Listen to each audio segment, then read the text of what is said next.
आज मैं आपके साथ डिस्कस करने वाला हूँ हमारे माइंड में हमेशा पॉजिटिव थॉट क्यों नहीं आते।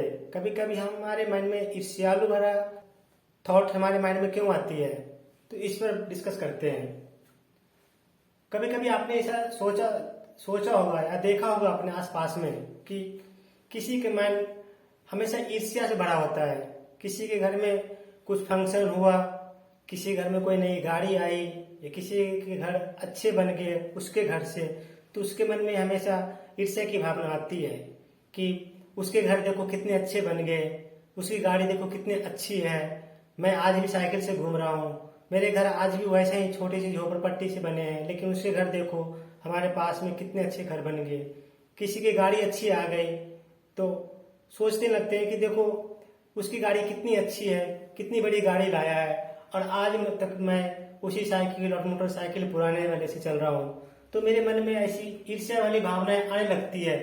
बहुत सारे लोग ऐसे होते हैं कि सोचते हैं कि हमारी ग्रोथ क्यों नहीं हो रही है, हमारे आसपास हमारे जानने वाले लोग इतने आगे क्यों बढ़ रहे हैं, मैं जहां हूं उसी जगह क्यों रुका हुआ हूं। कभी आपने सोचा है इसके पीछे की कारण क्या होता है? कभी कभी आपने सोचा होगा आपके घर के बच्चे कुछ नहीं कर पा रहे हैं, लेकिन आपके घर के बच्चे आपके बच्चे के समान जो पास वाले बच्चे हैं वो आपके बच्चे से कई गुना ज्यादा अच्छे काम कर रहे हैं। उनके बच्चे की नौकरी मिल रही है, उनके बच्चे प्रोग्रेस कर रहे हैं, लेकिन आपके घर के बच्चे कुछ नहीं कर रहे हैं। तो इसके आपके मन में ईर्ष्या भावना जाग जाती है कि देख हमारे घर के बच्चों के जैसा उसके बच्चे देखो कितना आगे बढ़ रहा है, कितना आगे बढ़ रहा है, और हमारे बच्चे कुछ नहीं कर पा रहे हैं। तो एक ईर्ष्या की भावना जाग जाती है। ऐसा इसलिए होता है क्योंकि हमने अपने मन के ऊपर, अपनी सोच के ऊपर अच्छे से काम नहीं किया हुआ है। अगर अगर आप दूसरे को हमेशा ईर्ष्या की भावना से देखेंगे, दूसरे को हमेशा कामयाब हो रहे हैं उसको अगर आप आशीर्वाद नहीं देंगे तो आप ग्रो नहीं कर पाएंगे। मेरा कहने का मतलब है कि अगर आपके आसपास, आपके पड़ोस में, आपके जानने वाले आपसे ज्यादा प्रोग्रेस कर रहे हैं, आपसे ज्यादा कामयाब हासिल कर रहे हैं, तो उनसे ईर्ष्या न रखें, उनको सांत्वना, उनको आशीर्वाद दें, उनको सांत्वना दें कि आपने अच्छा काम किया है, आपके साथ मैं भी कुछ करना चाहता हूँ। अगर मेरे से कुछ सहायता की जरूरत हो, अगर मेरे से कुछ हेल्प की जरूरत हो तो आप मुझे बेहिचक मेरे से बोल सकते हैं। मैं आपकी कामयाबी के साथ मैं अपना भी कुछ योगदान देना चाहता हूँ। तो इस तरीके से अगर पॉजिटिव थिंकिंग सोचेंगे, पॉजिटिव एटीट्यूड रखेंगे किसी अच्छे के प्रति, तो इससे क्या होता है कि एक अच्छी से वाइब्रेशन अपने ब्रह्मांड को दे रहे हैं, एक अच्छे से वेव क्रिएट कर रहे हैं, और जैसा आप सोचेंगे वैसी टाइप का हमारे जो वेव होता है वो ब्रह्मांड में जाता है और हमें उसी टाइप की रिटर्न मिलती है। कहने का तात्पर्य है कि अगर किसी के प्रति आप अच्छे व्यवहार रखेंगे, अच्छे सोचेंगे, किसी के साथ द्वेषपूर्ण ईर्ष्या भरा व्यवहार अपने मन में नहीं रखेंगे तो आपको भी रिटर्न में अच्छे मिलेगा। लेकिन अगर किसी को दोषपूर्ण, ईर्ष्यापूर्वक और अगर कपट पूर्वक आप व्यवहार रखते हैं, सोचते हैं, किसी की निंदा करते हैं, तो आपको रिटर्न भी भगवान से वैसे ही मिलने वाला है। इसलिए दोस्त, अगर आप चाहते हैं कि हमारे घर की सुख सुविधाएं पहले से बेहतर हो, तो किसी दूसरी की सफलता में अपना आशीर्वाद दीजिए, अपना उनके साथ अच्छा व्यवहार कीजिए, अच्छा उनके साथ रिश्ते रखिए, ताकि उनके साथ मिलकर वो भी आगे बढ़े और आप भी आगे बढ़े। अगर आप ऐसा नहीं सोचते हैं तो धीरे धीरे सफलता आपसे दूर चली जाएगी, क्योंकि भगवान सफलता उसी को देते हैं जो दूसरों को सफलता के साथ कदम से कदम मिलाकर चलना जानते हैं। अगर सफलता पाना है तो ईर्ष्या करना छोड़िए।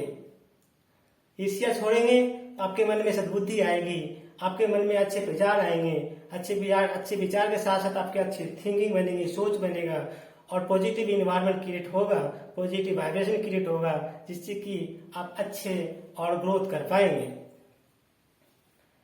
इस एग्जाम्पल को मैं एक एग्जाम्पल और एक स्टोरी से समझा सकता हूँ। बहुत समय की बात है जब गांव में बिजली बत्ती नहीं आई थी, लोग लालटेन और दीपक जला करके अपने घर बसर करते थे। एक किसी गांव में, बहुत दूर के गांव में, वहां लाइट बिजली नहीं थी। पूरे गांव में अंधेरा, जब शाम के वक्त पूरे गांव में अंधेरा छा जाता था। किसी कारण से, किसी तरीके से अपने घर में रोशनी जलाने के लिए वो दीपक या कैंडल या लालटेन का यूज करते थे। तो हमेशा अंधेरे में रहने वाले लोग वहां पे किसी तरीके से गुजर बसर कर रहे थे। उसी समय उसी गांव का कोई एक नवयुवक जो शहर की तरफ, गांव से शहर में जाता है और वहां से एक ज्यादा रोशनी वाली एक लालटेन लेके आता है। जब एक अपने घर में जब शाम को वो तेज रोशनी वाले कुछ लालटेन लेके आता है तो उसके घर के आसपास और गांव में बहुत लोग हवा में फैल जाती है, बात फैल जाती है कि हमारे घर में एक घर ऐसा है जिसकी और घर से उसी घर में रोशनी ज्यादा है। अब सोच सकते हैं कि अगर पूरे घर में दीपक जल रहा हो और किसी एक घर में लालटेन, तो एक घर में रोशनी ज्यादा होगी और उसके आसपास के घरों में रोशनी कम होगी। इसमें बहुत सारे लोग ऐसे भी सोचेंगे कि हमारे घर में इतनी कम रोशनी, हम इतनी कम रोशनी में जी रहे हैं और एक हमारे बगल वाले के घर में इतनी रोशनी कैसे आ गई। अब वो इसका उपाय क्या है? अगर इसका उपाय सिंपल सा है। अगर आप बगल वाले की बराबरी करना चाहते हो कि अगर उसके घर में इतनी अच्छा रोशनी जल रहा है, लालटेन लाया कहीं बाहर से और उसके घर में रोशनी ज्यादा है और मैं आप बरसों से सिर्फ दीपक जलाया रखता हूँ, सिर्फ दीपक और मोमबत्ती के सहारे जी रहा हूँ, तो हमारे घर में रोशनी इतना ही रहेगी जितना पहले से रह रही है। अगर अपने घर में उसके जैसा दीपक, उसके जैसा रोशन करना चाहते हैं तो आपको भी उसके जैसे लालटेन लाने पड़ेंगे। अगर लालटेन, आप सोचिए, अगर पूरे गांव में किसी एक घर में लालटेन जल रहा हो और सारे के घर में दीपक जल रहे हो, तो दीपक जहां जलेगा वहां रोशनी कम होगी और जिसके घर में लालटेन जलेगा वो उसके घर में रोशनी ज्यादा होगी। तो लोगों को लगेगा कि जो अच्छे सोचने वाले बंदे होंगे, जो पॉजिटिव माइंड के बंदे होंगे, जो कदम के कदम मिलाकर चलने वाले होंगे, जो ईर्ष्यालु टाइप के नहीं होंगे, वो सोचेंगे चलो ये जहां से लालटेन लाया है उस शहर मैं भी जाऊं और उस जगह से मैं भी एक लालटेन खरीद के लाऊं और अपने घर में रोशन करूं, जिससे कि हमारे घर में जो पिछले कई सालों से अंधेरों में जी रहे हैं वो रोशन हो जाएगा इस लालटेन की वजह से। दूसरे लोग ऐसे भी होंगे जो सोचेंगे कि मैं शहर क्यों जाऊं, इतनी दूर है शहर, इतनी दूर में से जाकर के लालटेन लाऊं, लालटेन लाने के बाद इतनी परेशानी होगी, टाइम होगी, थक जाऊंगा, इससे अच्छा है किसी तरीके से इसके घर की लालटेन को ही बुझा दूं। अगर इसके लालटेन के किसी तरीके से मैं बुझा दूं, किसी तरीके से लालटेन को ही खराब कर दूं ऐसी, जिसकी वजह से इसके घर में रोशनी ज्यादा होती है और हमारे घर की रोशनी कम होती है, तो ये भी हमारे जैसा हो जाएगा। तो दो तरीके के इंसान होते हैं सोसाइटी में, दो तरीके के लोग होते हैं हमारे बीच। एक तो सोचेंगे कि अगर उसके घर में रोशनी हो रही है तो मैं ऐसा क्या करूं कि मेरे घर में भी रोशनी हो जाए। दूसरे लोग ऐसे भी होंगे जो सोचेंगे कि अगर इसके घर में रोशनी हो रही है तो मैं ऐसा क्या काम करूं, कैसा उपाय लगाऊं, जो सेल्फ टाइप होंगे वो की रोशनी को आपके लालटेन को बुझाने के चक्कर में रहेंगे कि मुझे ऐसा क्या करूं इसकी लालटेन जले ही ना।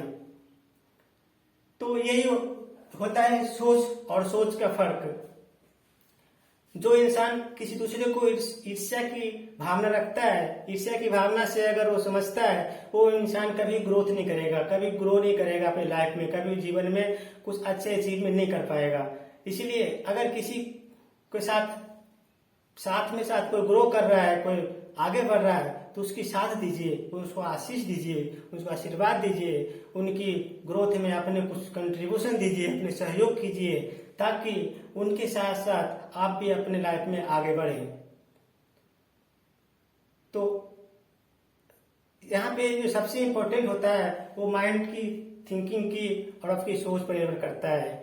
ईर्ष्या भावना रखेंगे तो नीचे जाएंगे, पॉजिटिव एटीट्यूड रखेंगे, सहयोग की भावना रखेंगे और मिलजुल कर रहना चाहेंगे तो आप भी ग्रो करेंगे।